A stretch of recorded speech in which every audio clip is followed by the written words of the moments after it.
اللي قدامك في الصورة دي اسمها ليلى عبد اللطيف. بشكل كبير وصادم عن خريطة العالم.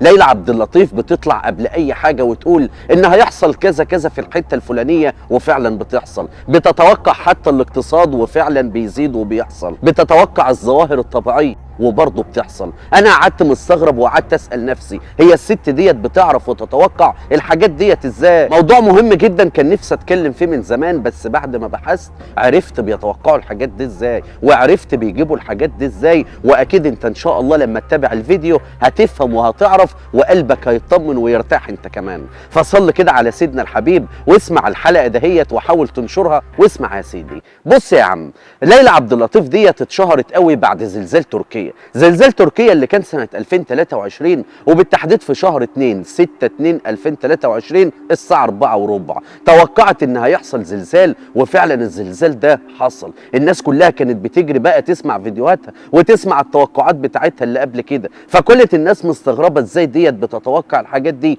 وفعلا حصل. زي ما انا كنت واحد منهم كده، لحد ما هصدمك من اللي انت هتعرفه دلوقتي. اللي قدامك في الصوره ده اسمه دكتور محمد العصيري. دكتور محمد العصيري بعد زلزال كرهمان اللي حصل في تركيا وصلت كمان اجزاءه لسوريا ولبنان، طلع بعد الزلزال باسبوع وجاب مستندات ودراسات معموله من 2017 ان في زلزال هيحصل في المنطقه دهيت بالتحديد، وهيمتد كمان لسوريا ولبنان. وده يا سيدي بسبب الطاقه الكامنه في الارض، لدرجه ان التحذيرات دهيت راحت للدول دهيت عباره عن برقيه مهمه جدا. وكانت من البرقيه ديت ان يتم تجميد المباني وازاله المباني الهائله للسقوط، وان هم يحذروا السكان. بس الدول ما حبتش تعمل كده. الدول ما حبتش تعمل كده عشان ما ترهبش السكان، وضفضوا على الموضوع وكتموا على الموضوع لحد ما فعلا الزلزال حصل سنه 2023. ما هو من 2017 الدراسات العلميه متوقعه ان الزلزال ده هيحصل في 2023 وبالتحديد في شهر 2 كمان،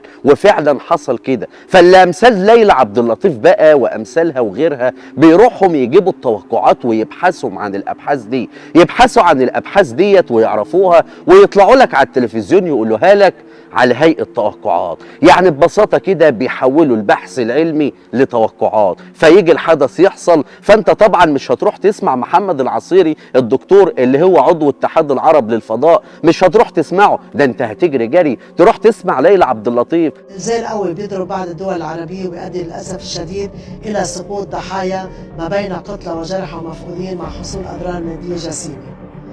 وستصل تداعيات هذا الزلزال الى حدود بعض الدول العربيه. اكيد انت فهمت بقى بقيه الاحداث بتحصل ازاي. طب دي بالنسبه مثلا للظواهر الطبيعيه. فعلا الظواهر الطبيعيه كلها بتبقى ابحاث. حتى زلزال المغرب والفيضانات اللي حصلت في ليبيا في ابحاث علميه كانت قايله ان ده هيحصل في الوقت ده، والدول ما ينفعش تقول بعد الحدث ما يحصل ان جالهم تحذير او جالهم ابحاث كده، عشان مش هينفع يطلعوا يقولوا بعد ما الحدث ما يحصل. فدول بقى بيجروا ويجيبوا الاحداث ديت ويطلعوا على الشاشات يقول لك ده توقعات. طب دي بالنسبه للظواهر الطبيعيه. امال مثلا لما بتتوقع نجاح المرشح الفلاني ونجاح المرشح مش عارف مين وسقوط المرشح الفلاني، ده بقى يا سيدي بتبقى في عين خفيه كده. العين الخفيه ديت هم اللي بيقولوا لهم عن الحاجات دي مقابل مادي. فدول زي ما قلت لك عباره عن دميه بيتحركوا وناس وجهات معينه هي اللي بتحركهم يطلعوا يقولوا الحاجات دي. فانت تصدق وتقول ان فعلا الناس ديت بتتوقع. هم لا بيتوقعوا ولا اي حاجه، هم بينقلوا بس، هم بيبحثوا. بيبحث عن الحاجه ويطلع يقول لك الحاجه دهيت لما يلاقي لها بحث يطلع يقول لك ده توقعات. بيحول البحث لتوقع، والمشاهد للاسف غلبان وبيصدق. فانا عايزك ما عدتش تصدق الناس دول تاني. الناس دول بيبحثوا بالظبط ويطلعوا يقولوا لك ابحاثهم ديت ان هي توقعات. يعني مثلا ليلى عبد اللطيف طلعت مره وتوقعت في الاقتصاد وقالت لك ان اونصه الذهب هتوصل $2000. طب ما في اكيد دراسات وفي تضخم وفي زياده تضخم، وبناء على زياده التضخم يبقى في الوقت ده ممكن أونصة الذهب توصل $2000. فهي تاخد البحث ده وتاخد النتائج دي وتطلع تقولها لك، فانت تصدقها وتطلع تقولها على اساس اللي هي بتتوقع وبتنجم. ولو ركزت ان هم دايما بيطلعوا كده قبل دخلة كل سنه جديده في شهر 12 يوم 30 او يوم 31 كل واحد منهم ماسك ورقه وقاعد يقول لك هيحصل كذا كذا في 2024 او هيحصل كذا كذا في بدايه السنه الجديده، وكل ده بيبقى معروف قبل كده. الظواهر الطبيعيه بيبقى لها ابحاث ودراسات، هم بيبحثوا عنها وبيطلعوا يقولوها لك على شكل توقعات. الاقتصاد معروف والتضخم وكل حاجه بيبحثوا، الفكره ان هم بيبحثوا.